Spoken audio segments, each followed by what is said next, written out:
I shall be telling this with a sigh. Somewhere ages and ages hence, two roads diverged to a wood, and I took the one less traveled by, and that has made all the difference. Robert Frost. Welcome to Montreal Street Science.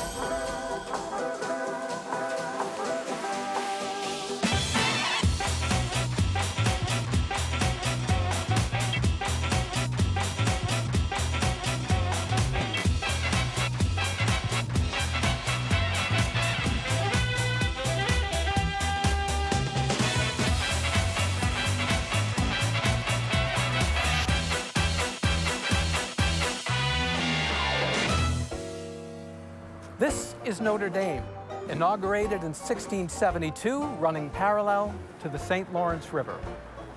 It was the second street conceived in Montreal.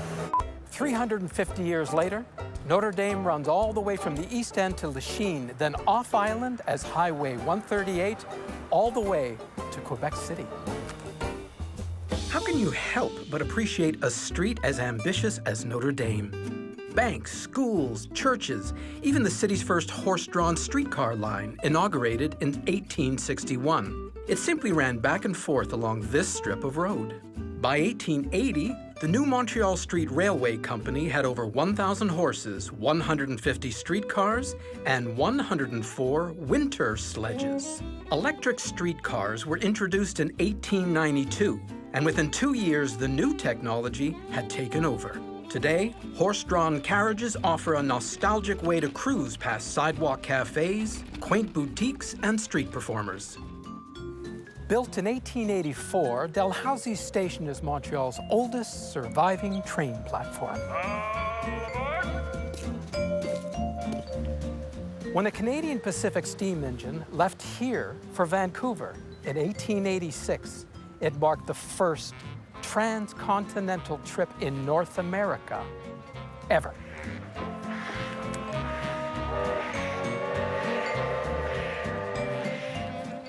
Behind this building was the last military compound occupied by British colonial forces. It's hard to get your head around today, but the British Army only left Montreal in 1871.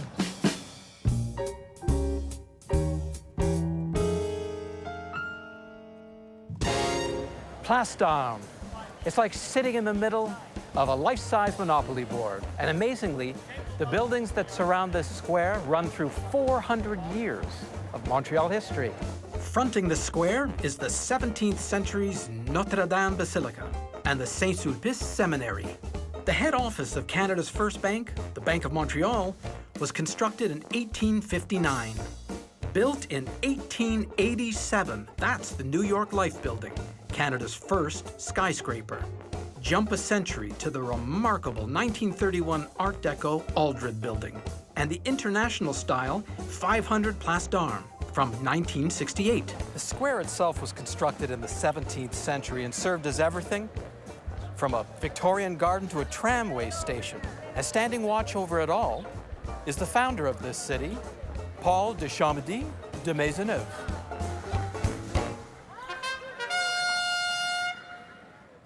Of all the local Amerindian tribes, the French settlers were often at war with the Iroquois. Using his military training, Maisonneuve took command of Montreal's defense, and in 1644, the situation came to a head. Warned by barking dogs of their presence, 30 settlers went into the forest only to be ambushed by 250 Iroquois. And just like that, it looked like Montreal's end had come. But Maisonneuve stood his ground so the others could make it safely back to the fort. Legend tells us he was attacked by the Iroquois chief himself. Fighting for his life and the lives of his settlers, Maisonneuve killed him with his bare hands. Had Maisonneuve failed, Montreal was to be abandoned and the survivors relocated downriver to Quebec City. But it was only when the French crown took control of the religious colony in 1665 that Maisonneuve was finally relieved of his duties and ordered back to France. After 24 years as its founding head, Maisonneuve left his beloved Montreal, never to see her again. Listen to this little bit of Montreal magic. When the sun sets, this fountain lights up. Then, one at a time, all the buildings in the square illuminate in order, from the oldest to the youngest. 1 square, 5 centuries. Let's roll the dice and take a walk around this wonderful board, shall we? Come on. The St. Sulpice Seminary is the oldest structure in Montreal, completed in 1687. The clock over my shoulder was constructed in 1701 and is the oldest of its kind in North America. And get this, you can set your watch by it because it still works. The seminary's gardens are the oldest on the continent, including Montreal's first apple orchard, planted in 1666. Incredibly, some of the original plant material still flourishes in the private courtyard. The Notre Dame parish, built in 1672, grew into a cathedral, then a basilica, and in 1824 became the largest church in North America. What's that? You want 3 interesting facts about Notre Dame? Unusual for a church, the stained glass windows inside don't depict biblical scenes, but rather religious scenes about the history of Montreal. There's only one person buried in the church's crypt, and he was no saint. In fact, he wasn't even Catholic until he converted on his deathbed. Notre Dame's only permanent resident is James O'Donnell, the architect of this Gothic revival beauty. In 2009, city planners renovated this square, and they found under my feet the catacombs of the original parish of Notre Dame. Not across the street, right here under my feet.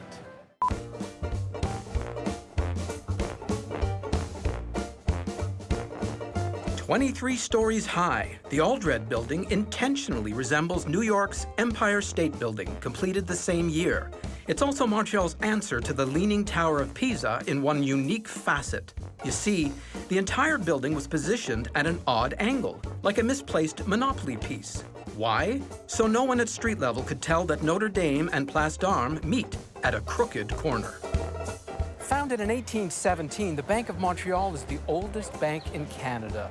This particular building is the head office, has been since 1847.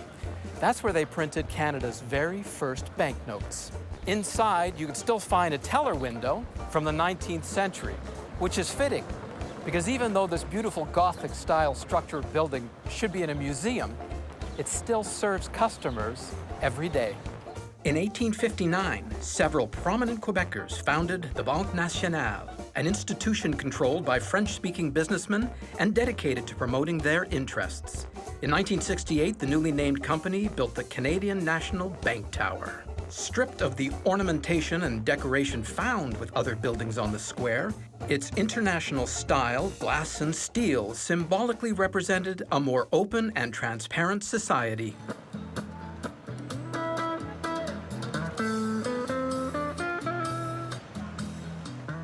The latest additions to the square are the English pug and the French poodle. It boggles the mind to imagine in 300 years someone standing right here with the same reverence for these bronzes that I have for all the other buildings on this square. You know, as I deal with the history of Montreal, every street brings to mind a certain part of the history of the city. When I'm on Notre Dame, I can't help but think about education. Jack Fraser, you're a retired teacher, enthusiastic historian. Can you tell me the significance of that statue behind us? Well, this statue here, Michael, is Marguerite Bourgeois. She was Montreal's first school teacher. She was actually invited here by one of the founders of Montreal, Paul Chamady de Maisonneuve, to expressly open a school. In fact, her school was open just on St. Paul Street, one block down from here. Oh, yeah. Her school was open to both boys and girls. It was free of charge. And she was an absolutely remarkable person, not only doing little kids, but also les filles du roi. And what would that be? Les filles du roi were these women that were brought from France to make husbands for all the single men that lived here in the colony, soldiers and fur traders and so on. And they call that love match on they do indeed. Today on well, these were very internet. Respectable young women, very respectable. And they were brought here, as I said, to become wives for these sailors and fur traders and so on. And Marguerite took them in, and she actually taught them kind of a home ec of the day. They lived on the farm outside the walls of the city, And she housed them and taught them, as I said, kind of, basic skills to be a good wife. Fantastic. Who was the first schoolmaster in Montreal? The first schoolmaster who taught European kids, because most of Marguerite's charges were First Nations kids. Okay. It would be Gabriel Suard. Gabriel Suard was a Sulpician priest. He was actually trained as a doctor, and he came here in the 1680s, and he was a Sulpician priest. He was the first parish priest of Montreal, and he created a school for boys, which he opened in the Sulpician Seminary in 1685. And he had many, many titles, but he was said to be most proud of the title schoolmaster. I see. Now, initially, we know Montreal was referred to as Ville Marie. It was pretty well a religious settlement, so the church obviously played a big part. The church played a huge part in education. Still did, right up until about 15 years ago, That's of course. True. The linguistic boards only came into formation in 1998, 1999. But it was not only on the French side, the English side as well. The first English schools, Church of England, Presbyterian Church, founded the first schools for English students just off Place d'Armes, just up here. They were, right through to the Révolution Tranquille where the church was involved. Listen, between you and me, this is something I've always wanted to know. You remember those kids that were always causing trouble in high school, thumbing their noses at authority? What do you think ever became of them? I haven't a clue, Michael.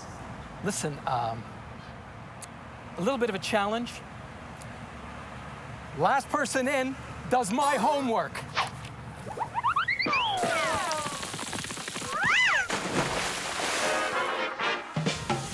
Built in the 19th century, this magnificent structure was the private home of Georges-Étienne Cartier, Quebec's most influential father of Confederation.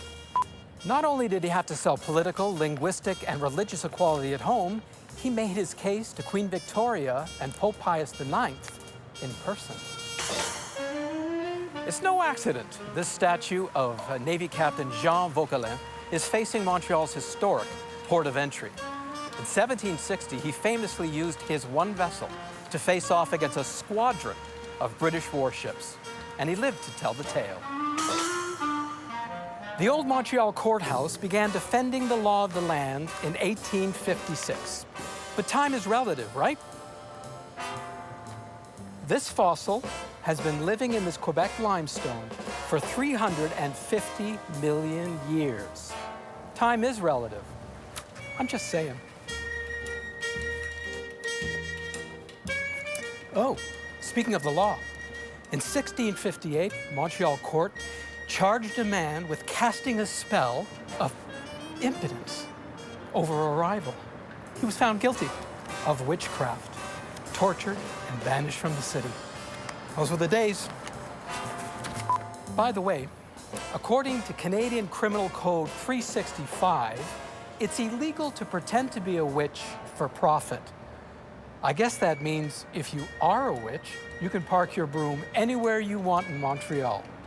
Hey, is that Harry Potter over there? I think it is Harry Potter.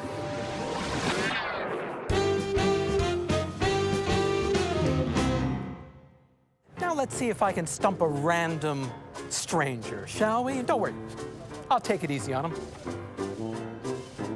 Sir, excuse me, sir. I was wondering if you could tell me the name of the oldest university in the world. I'll give you a hint. It lives in England, and it starts with the letter Oxford. Actually, while Oxford is the oldest English institution, the correct answer is the University of Bologna, found in Italy in the year 1088. Okay. We were in Place d'Armes, and they have a public washroom in there that was built in 1930 underground. I bet you couldn't name for me the first public washroom in the world. That would be the Crystal Palace from the London exhibition in 1851. For a penny, patrons could get a clean seat and a shoe shine. Good talking to you. Yeah, it was.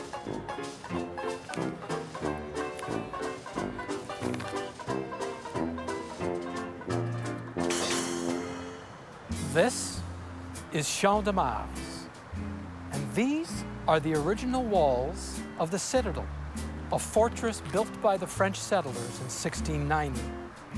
They lasted 131 years until the British demolished them so they could extend Notre Dame Street. Built in 1705, the Chateau Ramsay served as a residence of the French governor. By 1849, the governor inside there was British. But in between those two dates, there was a third government running this city, the Americans. The U.S. has invaded Canada twice. When they occupied Montreal in 1775, the Union even had some local support.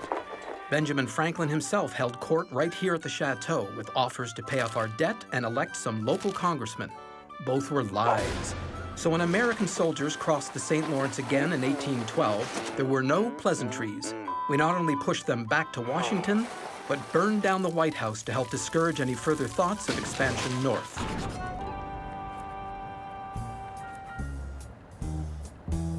The triangular Rodier building has stood sentry over Notre Dame Street since 1875. It was recently declared an endangered heritage site because no one knows what to do with it. Well, don't just sit there. Think of something. There are almost 8,000 streets on the island of Montreal. They're laid out in a very convenient grid, the cardinal points of a compass. This means Saint Laurent runs north-south and Notre Dame east-west. Well, not exactly. Uh-oh, it's my grade school teacher, Miss Cayley. You see, a Venetian cartographer who hadn't actually made the trip prepared the first map of Montreal.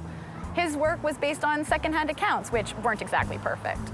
But Montreal decided never to correct this 360-year-old error, giving it the whimsical distinction of having its sunset in the south, at least on paper.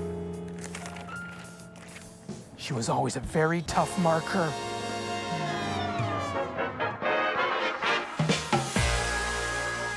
Well, that's the end of our Notre Dame episode, but I don't want you going anywhere. There are plenty of back alleys, even nooks and crannies we haven't ventured into yet. So stick with me, won't you? Hold on, wait.